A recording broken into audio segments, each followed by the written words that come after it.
Osée au chapitre 10. Israël était une vigne féconde qui rendait beaucoup de fruits. Plus ses fruits étaient abondants, plus il a multiplié les autels. Plus son pays était prospère, plus il a embelli les statues. Leur cœur est partagé, ils vont en porter la peine. Que nos cœurs jamais ne soient partagés, Seigneur. Amen. L'Éternel renversera leurs autels, détruira leurs statues, et bientôt ils diront « Nous n'avons point de roi, car nous n'avons pas craint l'Éternel. » Et le roi, que pourrait-il faire pour nous ? Il prononce des paroles vaines, des serments faux, lorsqu'il conclut une alliance. Aussi le châtiment germera comme une plante vénéneuse, dans les sillons des champs.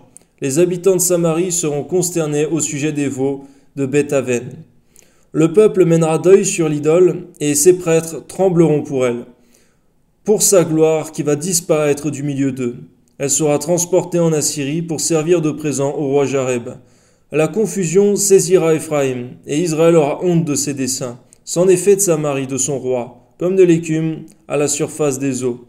Les hauts lieux de Beth-Aven où Israël a péché seront détruits. L'épine et la ronce croîtront sur leurs autels. Ils diront aux montagnes, couvrez-nous, et aux collines, tombez sur nous. Depuis les jours de Gibéa, tu as péché Israël. Là, ils resteront debout. La guerre contre les méchants ne les atteignit pas à Gibéa. Je les châtierai à mon gré, et des peuples s'assembleront contre eux, quand on les enchaînera pour leur double iniquité. Éphraïm est une génisse dressée, et qui aime à fouler le grain. Mais je m'approcherai de son beau cou. J'attellerai Éphraïm, Juda labourera, Jacob hercera.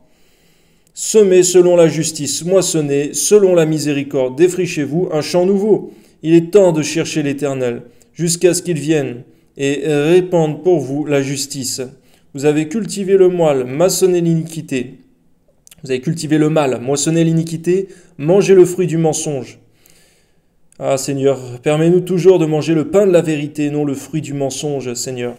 Ta parole, Seigneur mon Dieu, et ce pain, Seigneur, qui nous amène la vie éternelle, en Jésus-Christ. Amen. Car tu as eu confiance dans tes voies, dans le nombre de tes vaillants hommes.